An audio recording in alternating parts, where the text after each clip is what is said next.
उर्दू जिन ज़बान अदब से लगाव वो भी यहाँ मौजूद थे। ये असल में कलकत्ता गर्ल्स कॉलेज हमेशा इस बात की कोशिश करता है कि निसाब के हवाले से कुछ ऐसे सेमिनार कराए जाएं जिससे हमारी तालिबात फैज़याब हों। इससे कबल आपको शायद याद होगा कि हम लोगों ने उर्दू अदब और इंसानी फ़िल्म पर कौमी सेमिनार किया था, जिस सेमिनार में मकाले पढ़े गए उसमें उनको किताबी सूरत में शाया कर दिया गया। ये सेमिनार कराने का मकसद भी यही था कि कलकत्ता यूनिवर्सिटी का जो नया निसाब तैयार हुआ है नेप की रोशनी में, तो उसमें पूरा एक पेपर जो है वो इसी उन्वान से है कि उर्दू में तानीसी अदब। तो फिर यही तय पाया शोबे उर्दू की मीटिंग में तमाम असातिज़ा की इत्तेफाक राय से कि हम लोग एक ऐसा सेमिनार करवाएं जिसमें उर्दू अदब में तानीसियत के हवाले से गुफ्तगू हो और मकाला निगारों को दावत दी जाए और हमारी तालिबात भी मौजूद रहेंगी, तो उससे उनको ये पेपर समझने में भी आसानी होगी। इसी मकसद के तहत ये सेमिनार कराया गया और हमें तो यकीन है कि हमारी तालिबात ने तो इस फ़ैज़ हासिल किया होगा। हम असातिज़ा ने भी इन मकाला निगारों की गुफ्तगू से बहुत सारी बातों से हमें आगाही हुई, नई बातें हमारे सामने आई, नई राहें खुली। यही हमारा मकसद भी था। ये 12 मकाला निगार मौजूद है, जिनमें 10 मकाला निगारों ने मकाले पढ़े और हमारे 2 मकाला निगार नहीं आ सके। उनके यहाँ एक सानेहा हो गया जिसकी वजह से उन्होंने अपना मैसेज भेजा था, वॉइस मैसेज, जिसे माइक पर सुनाया भी गया। और एक मकाला निगार जो नहीं आ सका था तो उसके मकाले का उन्वान, और क्योंकि बंगाल के हवाले से था, बंगाल में उर्दू गज़ल के हवाले से, तो उस पर भी गुफ्तगू हुई। वो मकाले का थोड़ा सा हिस्सा पढ़ के सुनाया गया। तो 10 पूरे मकाले और एक मकाले का तारुफ कराया गया। तो इस तरीके से 11 मकाले यहाँ पेश किए गए। इवनिंग कॉलेज में दर्स तदरीस से जुड़ी है और आज कलकत्ता गर्ल्स कॉलेज में बहुत ही अहम मौजू पे तानीसियत पे सेमिनार मनाया गया है। मैं तानीसियत के हवाले से पिछले 1 महीने से इसे पढ़ रही हूँ, समझने की कोशिश कर रही हूँ, क्योंकि मैं मेरा खुद का नज़रिया ये है कि ये तो लोगों के दरमियान की बहस है, मर्द वज़न की बातें और औरतें अपने हवाले से जो तहरीक लेके आई हैं और अपने हवाले से जो बातें अदब को दे रही हैं वो बहुत मानीखेज़ है। और जो कमियां हैं, जो मसाइल हैं हमारे, उसको पूरा करने की कोशिश कर रहे हैं। बस इतना मैं कहूँगी कि तानीसियत की आवाज़ हमेशा बुलंद रहेगी और है। बहुत शुक्रिया। मैं doctor Shahnoor Hussain, assistant professor, department of Urdu, Raniganj girls college. तानीसी अदब जो है औरतों से मुतल्लिक बातें हैं, औरतों के अदब से मुतल्लिक बातें हैं, औरतों के हुकूक से मुतल्लिक बातें हैं, औरतों के क्या मुसावी हकूक़ होने चाहिए, जो समाज में नाबराबरी के जो रिवायत एक ज़माने कदीम से रवा है उसके ख़िलाफ़ ये एहतजाज है तानीसियत, ताकि औरतों को भी बराबर और मुसावी हकूक़ मिले और वो भी तरक्की की राहों पे आगे बढ़े, उनके अंदर भी एक एतमाद, खुद एतमादी और इज़्ज़त नफ्स का एहसास हो। इसलिए ही तानीसी अदब के मुतल्लिक बातें हो रही हैं और सेमिनार्स हो रहे हैं, ताकि ख़वातीन को मर्दों के बराबर हुकूक और तमाम सहूलतें मिलनी चाहिए, हक रायदही मिलनी चाहिए, समाज में बराबरी का हक मिलना चाहिए, ताकि वो भी ज़िंदगी में सुकून और पुरसुकून ज़िंदगी और इज़्ज़त वक़ार हासिल कर सकें। बहुत बहुत शुक्रिया। The word, which is very much, which is a debatable topic today, and it has been started from the 19th century, late 19th century in Europe, where mainly in France, where the working condition of both the male and female was not same, and from that point of view, the privileges which were enjoyed by the male were not given to the female. Discontent evolved from this situation, and gradually it becomes a movement. Mainly feminism is a movement which tries to eradicate the discrimination between the genders, and today's the feminism it is a challenge to enjoy the social, political, economic rights equally for all genders. That is the main point of feminism. All are equal. No inequality is there. As our principal madam has also mentioned very sweetly, that there is no discrimination in gender. So the point is that in Europe and also in USA, the movement started and it is still continuing. From first wave was to acquire the political social right, then the legal right, then the economic right, and then the justice, and now the digital justice. That is the main thing in feminism in today's literature. And as our principal madam has mentioned, that society is the reflection, literature is the reflection of society changing, society changes. So we are looking forward that this feministic approach has been explored in Urdu literature also. Its main objective is to challenge the patriarchy, which for many years tried to oppress the women in society. So the main thing of all the literature, all the languages in literature are the same, that the inequality must be abolished from the society. Equality in all respect will be there. So there are so many scholars are here. They will enrich you, and you will be enlightened by the discussions. So I wish for the success of this seminar today, and very much thankful to everybody. शुक्रिया। Feminism का असल तस्वुर क्या है, इसको बहुत जरूरी है कि समझा जाए।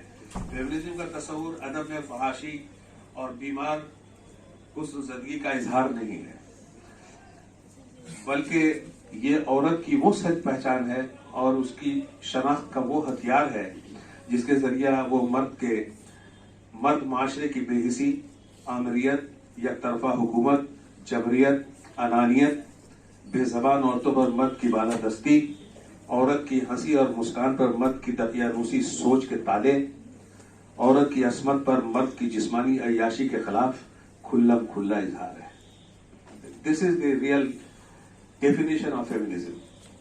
और फेमिनिज्म के बारे में तो आपने जैसा सुना कि अदब की तारीख भरी पड़ी है, और मैं समझता हूं कि 20वीं सदी का वो चौथा दहाई अदब की कारफरमाई, उर्दू तारीखत की कारफरमाई में बड़ा अहम रोल उसने अदा किया। और उस जमाने में ऐसे ऐसे नाम नजर आए जिसके तहत हम ये समझ सकते हैं कि उर्दू अदब में तानीसियत को परवाज चढ़ाने में और इसको एक मजबूत और मुस्तहकम आवाज बनाने में जिन शख्सियात ने अपना किरदार अदा किया है, उसमें सबसे पहले एक मोतबर नाम रशीद जहां का है। रशीद जहां का नाम बहुत मोतबर नाम है। रशीद जहां के बाद खवातीन उर्दू अदब में तानीसियत की सबसे वाज़ेह और जोरदार आवाज थी असमत चुगताई की। मेरे ख्याल से किसी को इससे इख्तिलाफ नहीं होगा। मैंने जो थोड़ा बहुत पढ़ा है उसे मैं बता रहा हूँ। और उसके बाद फिर असमत चुगताई के बाद रजिया, सजाद, जहीर, सफ़े अव्वल की तरक्की पसंद अदीबा है। खदीजा मस्तूर का जिक्र आपने सुना, खरुतल ऐन हैदर का जिक्र सुना, बानो कुदसिया को आपने सुना, वाहिदा तबस्सुम को सुना। ये ऐसी आवाज़ें थी जो उस जमाने की माशरती जिंदगी को और समाजी जिंदगी के कश्मकश को जिस तरह से उन्होंने उजागर किया है, अब मर्दों की बालादस्ती को जिस तरह से सामने लाया है समाज के सामने, वो मैं समझता हूँ कि तानीसियत की एक बहुत ही भरपूर और मुस्तहकम आवाज थी, और जिसका इख्तिलाफ उन्होंने किया है बहुत सारी बातों में। बहुत सारे नॉवेल ऐसे हैं, आपने देखा है कि उर्दू शायरी में 1960 के बाद तानीसियत का जो दौर चला, उसमें बहुत बड़े बड़े नाम आए। आपने परवीन शाकिर का नाम सुना, उसने बहुत सारी है, आपके अदा जाफरी का नाम भी आता है। तो ऐसे नाम आए हैं जिसमें इस बात से इख्तलाफ किया गया है कि मर्दों की बालादस्ती का वो दौर खत्म हो चुका है, अब औरतों का जमाना आया है, इसलिए औरतों को भी आगे बढ़ने की जरूरत है। और आज का दौर ये साबित भी कर रहा है, जैसा कि कुछ मुखबिरों ने बताया कि आज स्कूल में, इंस्टीट्यूशंस में, कॉलेजेस में, स्कूल्स में, दूसरे अदारों में और बच्चियों की तादाद लड़कों से ज्यादा हो जाती है। मैं खुद मुस्लिम इंस्टीट्यूट में देखता हूँ, जब मैं एडमिशन लेता हूँ क्लास 12 के लिए या दूसरे के लिए, या अभी लॉ कोर्स का क्लास शुरू हुआ, कुछ दिन पहले हमने शुरू किया BA LLB का एक क्रैश कोर्स, उसमें देखा लड़कियों की तादाद ज्यादा है, लड़कों की तादाद बहुत कम हो गई है। इसके बहुत सारे वजूहात हो सकते हैं, उसको उसकी शनाख्त जरूरी है, उसको पहचानने की जरूरत है, और वो वक्त आएगा जब उसकी भी शनाख्त होगी और उस पर भी काम हो सकेगा। बहरहाल आज का ये जलसा मैं समझता हूँ कि बहुत ही पुरमग्ज़ मकाले हम सुनेंगे, बहुत अच्छी तहरीरें हमारे सामने आएंगी, और हम ये समझते हैं कि कलकत्ता गर्ल्स कॉलेज और मुस्लिम इंस्टीट्यूट के इश्तराक से उसको किताबी शक्ल भी दी जाएगी, ताकि जो है हमारी ये जो बच्चियां जो पढ़ रही हैं कॉलेजों में, मुख्तलिफ अदारों में जो पढ़ रही हैं, मुख्तलिफ इंस्टीट्यूट से जिनका ताल्लुक है, उनको इसका फायदा हासिल होगा। मेरे मकाले का उन्वान है निसाई लबु लहजा की मुनफरद शायरा परवीन शाकिर। जब हम उर्दू शायरी की तारीख का मुताला करते हैं तो ये बात वाज़ेह हो जाती है कि उर्दू शौरा के शाना बशाना शायरात ने भी उर्दू शायरी की जुल्फों को सजाने और संवारने में बढ़ चढ़कर हिस्सा लिया है। 20वीं सदी की दहाई में बरसगीर में मुतअद्दिद शायरात के नाम लिए जा सकते हैं, जिन्होंने अपनी शायराना सलाहियत से कम व बेश ख़वातीन के मसाइल को उजागर किया है, जिनमें शफीक फातिमा, अदा जाफरी, जहरा निगार, किश्वर नाहिद, जमीला बानू, बेगम मुमताज़, फहमीदा रियाज और साजिदा जैदी का नाम अहमियत का हामिल है। लेकिन परवीन शाकिर एक ऐसी शायरा हैं जिन्होंने ख़वातीन के जज्बात और एहसासात और उनके मुख्तलिफ मसाइल को अपनी शायरी में बड़ी संजीदगी के साथ पेश किया है। अफसोस की बात यह है कि कुदरत ने उन्हें मुख्तसर से ज़िंदगी अता की थी। सिर्फ 42 साल के वक्फे में उन्होंने जो शोहरत और मकबूलियत हासिल की, वो उर्दू की किसी और शायरा को शायद ही मिली हो। मैं मुख्तसार कर रहा हूँ, शुरू ही नहीं हुआ है, छोड़ दे रहा हूँ पेज। परवीन शाकिर मुकम्मल तौर पर निसाई जज्बात की शायरा थीं। वहाँ भी कॉलेज की बच्चियाँ बैठी हुई हैं, उनका ख्याल करना। जी बिल्कुल, सबों का ख्याल। उनके ख्याल से औरत का वजूद एक मुकम्मल हैसियत का मालिक है। उनकी नज़र में जब औरत होना शर्म की बात नहीं, तो फिर औरत की सोचों को उजागर करना भी शर्म की बात नहीं हो सकती। मर्दों के लिए हर वो चीज़ रवा है जिसे औरतों के लिए शजर ममनुआ करार दिया गया। इस तरह के रवैये ने वजूद कायनात से अज़ली हैसियत इख्तियार कर ली है। उनके ख्याल में जब औरत और मर्द को यकसा समझा गया, तो फिर औरत के महसूसात का इजहार जुर्म क्यों? हो सकता है परवीन शाकिर का ये जुर्रतमंदाना कदम उनके बागी होने की निशानदेही करता हो। फिर भी इस तरह की जहनियत बदले हुए दौर के बदले हुए मिजाज की औरत की आईनादार है। परवीन की ये आवाज़ सदियों से माशरती, मजहबी और अखलाकी जबर व इस्तिहसार के शिकार होती हुई औरतों की आवाज़ है। उन्होंने अपनी शायरी में उन खातून की नुमाइंदगी की है जो मर्द के साथ साथ बराबरी के रिश्ते की ख्वाहां है, खा वो रिश्ता जिस्म जान का हो, मोहब्बत और नफरत का हो, या फिर किसी और नौइयत का। इस सिलसिले में मैं कोटेशन छोड़ रहा हूँ। इस कबील के चंद अशार मुलाजा फरमाएं। मेरे लिए तो वो खंजर भी फूल बन के उठा, जबान सख्त थी, लहजा कभी करख्त न था। किनारा ढूंढने की चाह तक मुझ में नहीं होगी, मैं अपने गिर्द एक ऐसा समंदर देख सकती हूँ। पैरहन मेरा मगर उसके बदन की खुशबू, उसकी तरतीब है एक एक शिकन की खुशबू। परवीन शाकिर की गज़लें हो या नज़में, उन्होंने हमेशा मशक़ी तहज़ीब की नुमाइंदगी की है और शायरी में महबूब के जज्बात का एहतराम कायम रखते हुए उसे एक नई जहत से रोशनास कराया है। उन्होंने नए ज़माने और नई सोच पर मबनी मशक़ और मशक़ के निसाई किरदार के एहसासात और जज्बात को बाकायदा तौर पर अपनी शायरी का मौजू बनाया है। जब हम परवीन शाकिर की शायरी का मुताला करते हैं तो हमें पहली बार न सही दूसरी और तीसरी बार औरत की आवाज़ सुनाई देती है। जिस्म जान की मुख्तलिफ कैफियत से भरपूर उस औरत की आवाज़ है जो सदियों से ज़माने के हाथों मजबूर होती रही है। उस औरत ने अपने हाथों और पैरों के साथ साथ अपनी रूह पर लिपटी हुई जंजीर को तोड़ने और ख़ुद को सारी पाबंदियों से आज़ाद करने की कसम खाई। उसके अलावा उनके यहाँ कमसिन लड़कियों के नापुख्ता जज्बात का इजहार शिद्दत के साथ मिलता है। इसमें कोई शक नहीं कि उनकी तख्लीक़ात में खुशबू की शायरी नौखेज़ और नौउम्र लड़कियों के इश्किया जज्बात और एहसासात का पता देती है। चंद अशार मुलाज़ा हो। तख़य्युल महताब हो इजहार आईना, आँखों को लफ्ज़ लफ्ज़ का चेहरा दिखाई दे, रग रग में उसका अक्स उतरता दिखाई दे, जो कैफियत भी जिस्म को दे इंतहाई दे। धनक धुनक मेरी पूरों को ख्वाब कर देगा, वो अक्स मेरे बदन को गुलाब कर देगा। खुशबू कही न जाए ये इसरार है बहुत, और ये भी आरजू कि जुल्फ न खोलिए। परवीन शाकिर ने अपनी सभी शेरी मजमुओं में औरत को बेदार रखा है। उनके यहाँ औरत की पूरी शख्सियत, उसकी जिंदगी के उतार चढ़ाव, बचपन से लेकर जवानी तक का सफर, और फिर उसके बाद उसकी अज़दवाजी जिंदगी के नशेब व फराज, उसकी खुशियाँ सरे मस्तियाँ, उसके दुख दर्द, नशात वसल की ताज़ा कारियाँ और हिजुर फिराक की सूबतें, इश्क व मोहब्बत के मामलात और तर्क ताल्लुकात की परछाइयाँ, यहाँ तक के जिनसी जज्बात का बरमला इजहार भी उनकी शायरी में पाया जाता है। उनकी शायरी के मुताले के दौरान ये बात भी सामने आती है कि उन्होंने मामूली से मामूली जज्बात की तर्जुमानी में भी फनी हुनरमंदी के इस्तेमाल में कोई कसर नहीं छोड़ी है।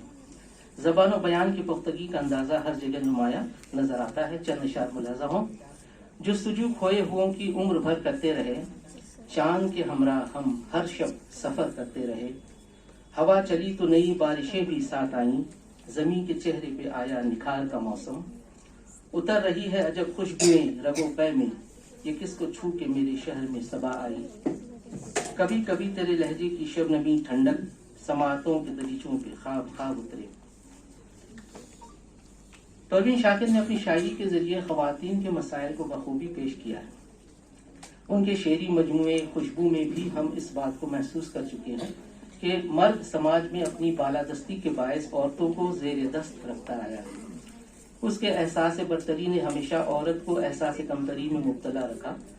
परवीन शाकिर ने अपनी गज़लों के जरिए औरत की मजलूमियत को नुमाया करने की कोशिश की है।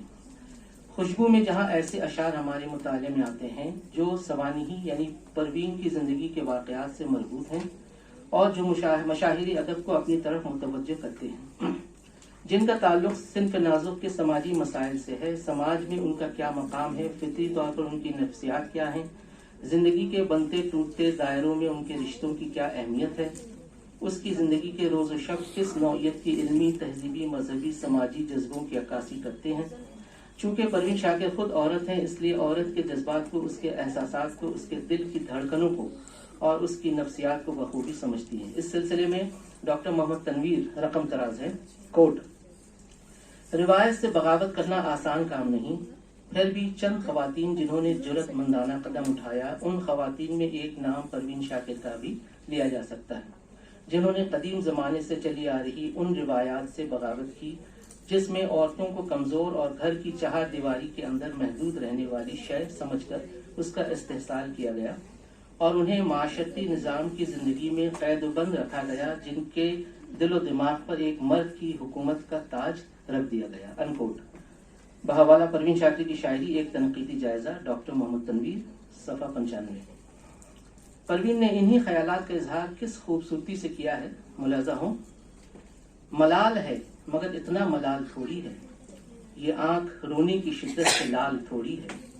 मजा तो तब है कि हार कर भी हंसते रहो, हमेशा जीत ही जाना कमाल थोड़ी है। कैद में गुजरेगी जो उम्र बड़े काम की थी, पर मैं क्या करती कि जंजीर तेरे नाम की थी। मैंने हाथों को भी पतवार बनाया वरना एक टूटी हुई कश्ती मेरे किस काम की थी। परवीन शाकिर की जिंदगी के इशारे साफ वाजे करते हैं कि बहैसियत एक औरत को अज़दवाजी बंधनों में वो मोहब्बत और वफा नहीं मिल सकी जिसकी वो मुतमन्नी थी, क्योंकि उसे अपने शौहर से अलहदगी इख्तियार करनी पड़ी। उनकी शादी उनके खालाजाद भाई डॉक्टर नसीर अली से 1976 में हुई थी, लेकिन पै दर पै ऐसे असबाब पैदा हो गए कि रिश्ता नाकाम साबित हो गया। उन्होंने वो अरसा सख्त जहनी कोफ में गुजारा। यही वजह है कि उनकी शायरी में हमें उस दौर की महजूनियत, उदासी, मायूसी और अंदर ही अंदर घुलते रहने वाली कैफियत का पता देती है। उनका ख्याल है कि मर्द हरजाई, जालिम और बेवफा होते हैं। मर्द के मुतालिक उनकी ये राय शौहर की बेतवज्जुही की बायस भी हो सकती है। जिसे उन्होंने खुलकर अपने कलाम में दो टोक पेश किया है, लेकिन आम मर्दों के मुतालिक उनके शक व शुबहात यकीनन उस मसाइल की बदौलत हैं जो औरतों को समाज में पेश आते हैं। उन्हीं मायूसी की कैफियत को उन्होंने अपने अशार में किस तरह पेश किया है, मुलाज़ा हो, चंद अशार सुन लें। रुखसत हुआ तो आंख मिलाकर नहीं गया, वो क्यों गया है ये भी बताकर नहीं गया। रहने दिया न उसने किसी काम का मुझे, और खाक में भी मुझको मिलाकर नहीं गया। जो बादलों से भी मुझको छुपाए रखता था, बड़ी है धूप तो बेसाइबान छोड़ गया। अकब में गहरा समंदर है, सामने जंगल, किस इंतहा पे मेरा मेहरबान छोड़ गया। हमारी कोशिश होनी चाहिए कि उन्वान छोटा सा लें हम। छोटा सा उन्वान इसलिए मैंने कहा कि मान लिया जाए कि तानिसी अदब के हवाले से हम गुफ्तगू कर रहे हैं, तो भाई इस पर तो पीएचडी का डिलीट भी 50 लोग कर सकते हैं। मेरा ज़ाती ख्याल है कि कुर्रतुल-ऐन हैदर हों, इस्मत चुगताई हों, वाजिदा तबस्सुम हो या ज़किया मुशहदी हो, जितनी भी ख़वातीन अफ़साना निगार हैं या शायरा हैं, एक अफसाने पे हम गुफ्तगू करना चाहें तभी भी हम इंसाफ नहीं कर सकते हैं। हमारे ज़हन में बात होनी चाहिए कि उन्वान क्या कायम किया गया है। उर्दू में तानीसी अदब, अगर हमने एक उन्वान लिया, मुझे अफसोस हो रहा था कि बाद मकालत निगारों ने अपने मकालों के साथ इंसाफ नहीं किया है। हम फसाद का जिक्र कर रहे हैं, यहाँ जिक्र नहीं करना है। हमें यह जिक्र करना है कि आया उस अफसाने में तानिसी अदब के हवाले से गुफ्तगू हुई है या नहीं हुई है। तानिसी अदब से मुराद ये है कि औरतों पे जो जुल्म हुए, उनके मजालिम हुए, उनके हुकूक को जो छीना गया, उसके हवाले से जो बातें हो रही हैं, हम उन हवालों से हम गुफ्तगू करेंगे। मिसाल के तौर पे आपको जानकर शायद हैरत होगी कि जब परवीन शाकिर जो है, यहाँ के ज़माने में कैसे थे कि IAS ऑफिसर हुआ करते थे, पाकिस्तान एडमिनिस्ट्रेटिव सर्विस में थी वो, और जब वो IAS का एग्ज़ाम दे रही थी, समझ कि मैं IAS कह रहा हूँ, तो सवाल आया था परवीन शाकिर की शायरी पे बहस के लिए। समझिए कि कैसी खातून शायरा है कि उस पर सवाल हो रहा है जो एक कैंडिडेट है। यानी परवीन शाकिर जो है 42 साल जिंदगी से कबल जो है, बहुत उसकी मौत बहुत अलमनाक मौत है। कार ड्राइव कर रही थी, शराब पिए हुई थी, कार एक्सीडेंट कर गई, मर गई बेचारी। कितना दर्द है उसके यहाँ। तो हमें तानिसी अदब में इन्हीं बातों को उजागर करना चाहिए। हमेशा याद रखना चाहिए कि हम तालिब इल्म हैं, हम सीखने के बदले से गुजर रहे हैं। अगर ये बात हमारे अंदर है तो हम सीखते रहेंगे। अगर ये बात हमारे जहन में आ गई कि अब तो हम उस्ताद हो गए हैं, तो उसी दिन से हमारा जवाल शुरू हो जाता है।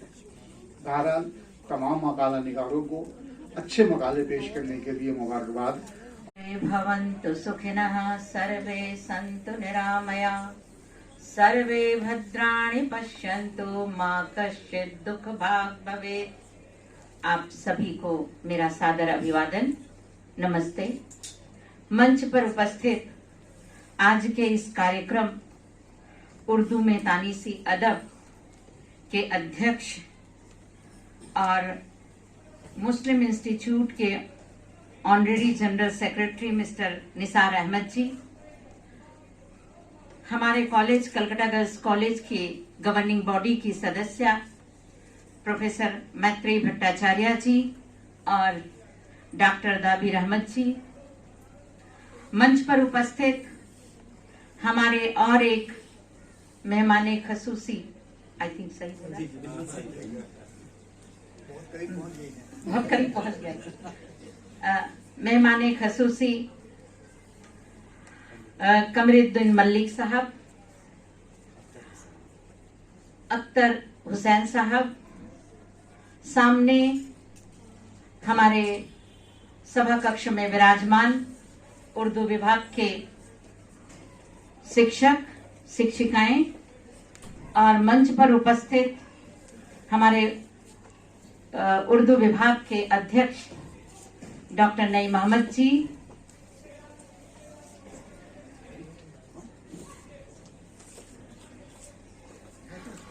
और सभा कक्ष में उपस्थित सिराज खान बातिस जी, हमारी छात्राएं।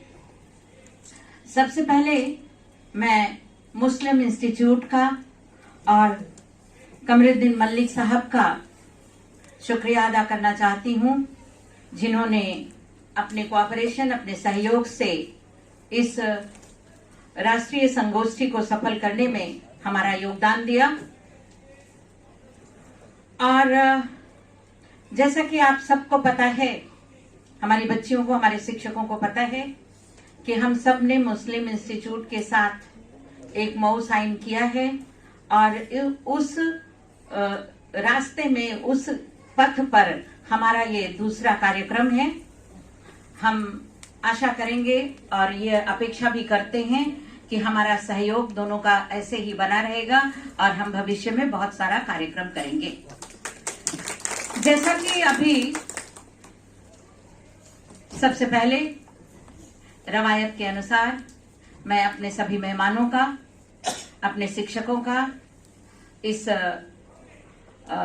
राष्ट्रीय संगोष्ठी में भाग लेने वालों का, अपनी छात्राओं का तहे दिल से स्वागत करती हूं, अभिनंदन करती हूं आज के कार्यक्रम में यहां रहने के लिए, उपस्थित होने के लिए। आज का हमारा यह कार्यक्रम,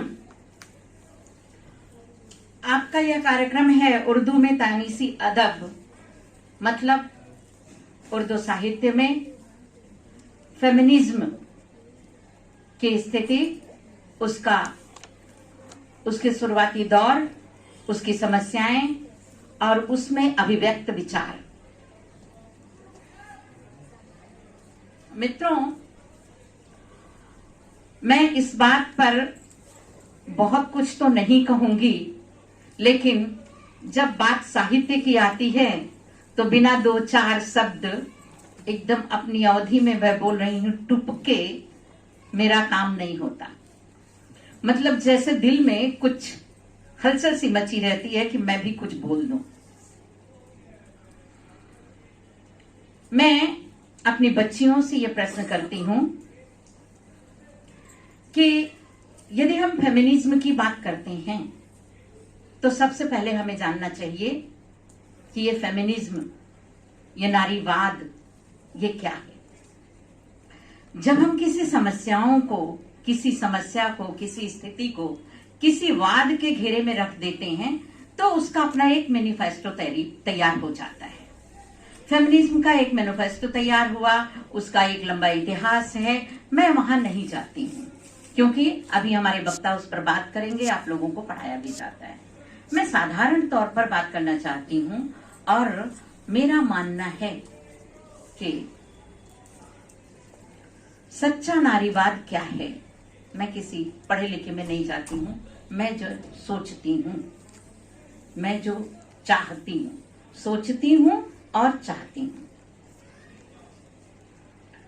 जैसे हम यदि बात करें तो प्रकृति और पुरुष की बात करें, इस सृष्टि में दो चीजें बहुत बड़ी महत्वपूर्ण की हैं, और प्रकृति और पुरुष, दो सत्ताएं, और जिनका हमारे जीवन में एक प्रतिरूप है नारी और पुरुष।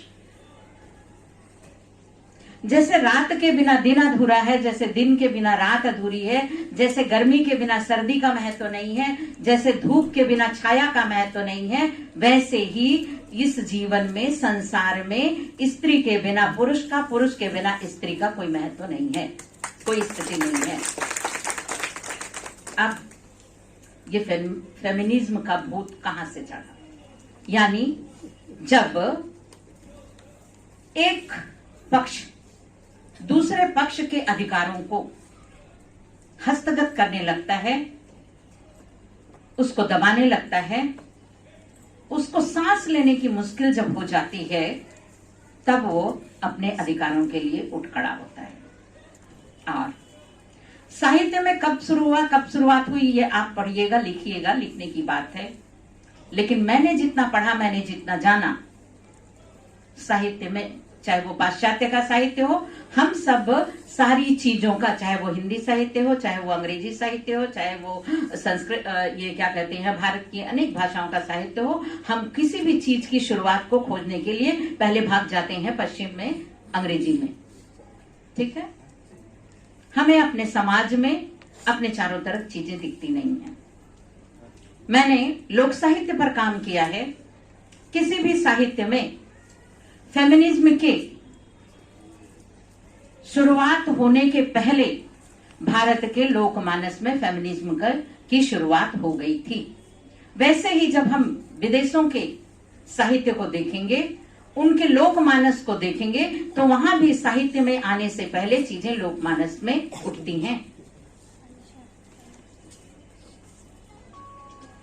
रामचरितमानस की एक घटना है, और उसमें जो घटना होगी, ये रामचरितमानस की घटना नहीं है। लोक में सीता और राम जो हमारे चरित्र हैं, वो आदर्श माने जाते हैं। लेकिन लोकमानस में सीता अपने पति को पापी कहकर बुलाती हैं। लोकमानस में सीता का चरित्र, लोकमानस में सीता अपने पति को पापी कहकर के राम पपीवा जिनि जनाया, कि जब वो अपने पुत्र की सूचना अयोध्या भेजती हैं, तो वो कहती हैं राम जैसे पापी को मत बताना, क्योंकि जिसने पूरे गर्भावस्था में मुझे घर से बाहर निकाल दिया था। ये है सच्चा फेमिनिज्म। और जब उनको लौटाने के लिए बात होती है कि घर में उनके गुरुजी समझाते हैं, सब कुछ करते हैं, तो वो मना कर देती हैं कि नहीं, मुझे घर नहीं, वापस नहीं जाना है। जब कोई व्यक्ति, कोई समुदाय अपनी अस्मिता के लिए, अपनी सत्ता के लिए, अपने अधिकार के लिए उठ खड़ा होता है, तो वो उसका एक वाद के घेरे में बंध जाता है। अब हम चीजों को पूरी प्रकृति में देखेंगे। प्रकृति में कैसे? हमारे यहाँ कहा जाता है, मैं चूंकि बोल रही हूं, मैं जानती हूं हमारे बहुत सारे वक्ता नहीं आए हैं, तो ये एक प्रिविलेज मुझे मिल गया है। मैं 5-7 मिनट और लूंगी। और आंधी, जल, पानी और आग से खिलवाड़ नहीं करना चाहिए। एक कहावत है, सुना है ना, जल से, पानी से, आग से खिलवाड़ नहीं करना चाहिए, क्योंकि ये प्रकृति का प्रकोप है। वैसे ही जब कोई स्त्री अपने पर आ जाएगी, जब कोई स्त्री अपने पर आ जाएगी, तो संसार की कोई ताकत उसे रोक नहीं सकती, उसे पिछाड़ नहीं सकती, उसे दबा नहीं सकती। बात समझ में? मैं हमेशा कहती हूं कि स्वयं को पहचानो। और लेकिन पहचानने का मतलब, देखो, आग, पानी और हवा, 3 बात की ना मैंने। जल, आग, पानी और जल। पानी माने जल, तो आग, जल और हवा, इनसे हमको बच के रहना चाहिए, क्योंकि ये जब उद्भ्रांत होते हैं अपनी माने मानवीय विनिष्टताओं के चलते, जब उन पर कंप्रेशर पड़ता है तो वो फूटता है। इसी तरह जब आपकी स्मिता को, चाहे वो पुरुष की स्मिता हो, चाहे वो स्त्री की स्मिता हो, जब किसी भी, हम इसको मानवीय संदर्भों में रखते हैं कि जब उन्हें दबाया जाता है, तब वो वास्ट होते हैं और वो बिखरते हैं। और जब कोई अपनी सत्ता से बिखर जाता है, सत्ता से बिखरता है, तो उसे नियंत्रित करना, कंट्रोल करना किसी के बूते की बात नहीं होती है। ये तो साधारण बातें हुई। अब साहित्य में जो फेमिनिज्म की बात है, यानी साहित्य में एक तरह से स्त्रियों के अधिकारों, उनको लिंग के आधार पर, उनको जाति के आधार पर, उनको शरीर के आधार पर, और उनको किस तरह से उनके अधिकारों का हनन हुआ, ये सारी बातें इस्मत चुगताई ने और बहुत सारे राइटरों ने लिखा है और एक लंबी परंपरा है। इस पर आप लोग बहस करेंगे, बात करेंगे, इस पर पेपर सुनेंगे और हमारे दिग्गज विद्वान यहाँ बैठे हुए हैं, इसलिए उर्दू साहित्य के बारे में। हाँ, लेकिन एक बात और है, चूंकि मैं हिंदी साहित्य की विद्यार्थी रही हूँ, तो साहित्य किसी भी भाषा का हो, समाज में जब कोई विचार पनपने लगता है, चलने लगता है, तो उसका प्रकटीकरण प्रत्येक भाषाओं में होता है।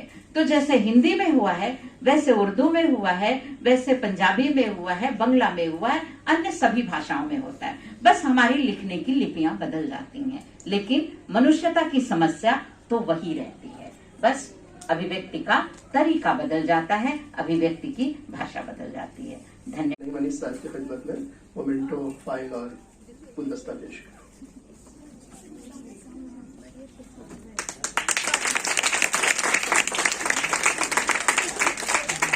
हुसैन की खिदमत में तोहफा पेश करें।